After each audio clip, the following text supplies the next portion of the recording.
Chào mừng mọi người đã đến với buổi khám phá ngày hôm nay. Sẵn sàng chưa? Bởi vì chúng ta sắp sửa hóa thân thành những thám tử không gian, bước vào một cuộc điều tra đi tìm lời giải cho một trong những bí ẩn hack não và sâu sắc nhất của thực tại.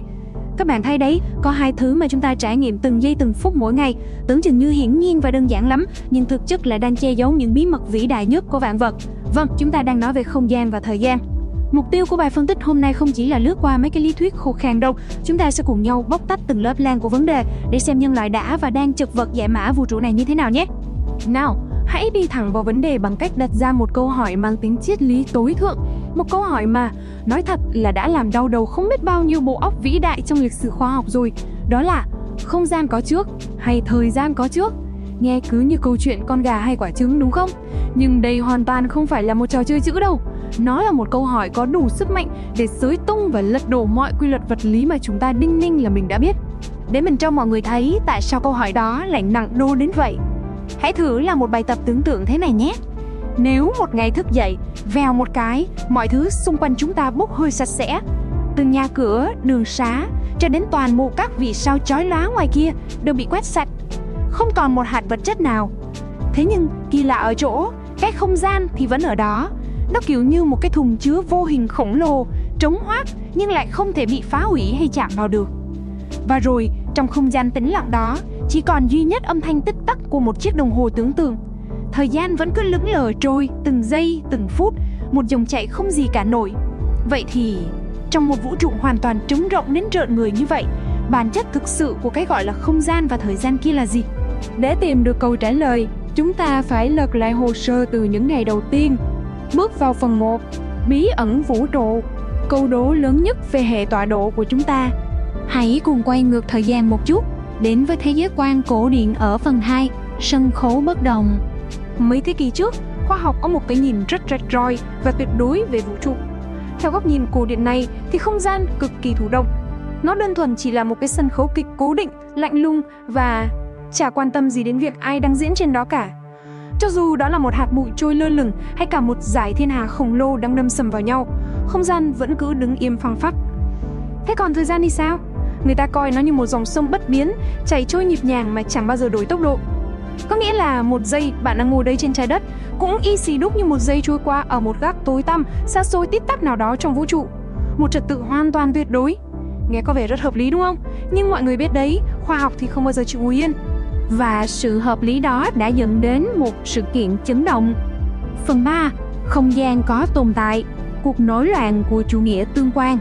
Mọi người ạ, lý thuyết này đúng nghĩa là giáng một đòn mạnh làm đập tan luôn cái hệ tư tưởng cũ kỹ kia. Chủ nghĩa tương quan bảo rằng quên cái thùng chứa vô hình đi, nó hoàn toàn vô nghĩa.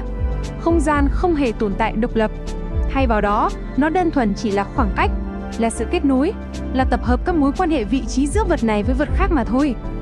Nói cách khác, nếu vũ trụ mà không có vật thể nào để tạo ra mối quan hệ, thì không gian cũng mất luôn ý nghĩa tồn tại. Và thời gian cũng thế, không có chuyển động, không có sự thay đổi của vật chất, thì thời gian cũng bay màu luôn. Mọi thứ đều phải dựa vào nhau mà sống. Để minh họa cho điều này, có một thí nghiệm vui thế này nhé. Cùng tưởng tượng chúng ta có phép thuật, búng tay một cái, xê dịch toàn bộ vũ trụ này sang bên trái đúng 3 mét. Xong rồi, giờ đó lại xem sao. Khoảng cách giữa trái đất và mặt trời vẫn vậy, giữa các dải ngân hà vẫn thế. Mọi thứ, mọi mối quan hệ đều y nguyên như trước khi chúng ta búng tay. Sẽ chẳng có một cái máy móc hay phép đo nào trên đời chứng minh được là vũ trụ vừa bị dịch chuyển cả. Vậy thì, nếu chúng ta xê dịch mọi thứ mà không ai hay biết, thì liệu cái gọi là không gian tuyệt đối cố định kia có thực sự tồn tại để chúng ta lấy làm mốc hay không? Chắc chắn đây là một cú sốc lớn đối với những gì chúng ta thường coi là lẽ đương nhiên. Và ngay lúc những niềm tin cũ đang lung lay dữ dội nhất, một người hùng đã xuất hiện. Phần 4. Bước ngoặt không thời gian khi Albert Einstein bước vào câu chuyện. Được rồi, giờ thì hãy cùng đi sâu vào một khái niệm đã vĩnh viễn thay đổi lịch sử vật lý nhé. Einstein bước ra và dõng dạc tuyên bố tách biệt không gian và thời gian ra làm hai là một sai lầm. Ông đã cầm hai khái niệm đó, nhào nặn lại và hợp nhất chúng thành một bức màn duy nhất, cực kỳ năng động và gắn kết chặt chẽ với nhau. Ông gọi nó là không thời gian. Từ lúc này, nó không còn là một cái hộp vô hình trừu tượng nữa, mà là một tấm lưới vật lý thực sự, có thể phản ứng và tương tác ngược lại với mọi thứ được đặt lên nó. Sự khác biệt nằm ở đây nè mọi người. Nhìn lại quan điểm cũ nhé. Không gian chỉ là bối cảnh, là cái sân khấu mặc kệ đời. Nhưng theo thuyết tương đối của Einstein, không thời gian đã lột xác thành diễn viên chính trên màn ảnh rồi. Khối lượng và năng lượng khổng lồ của các hành tinh, các ngôi sao thực sự ấn nặng xuống tấm lưới không thời gian này.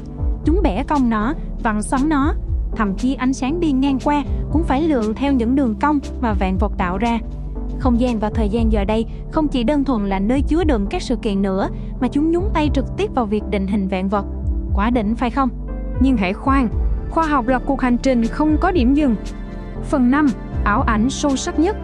Chúng ta cùng bước vào những khám phá vượt xa cả thời của Einstein. Đây mới là đoạn thực sự kích thích tư duy này.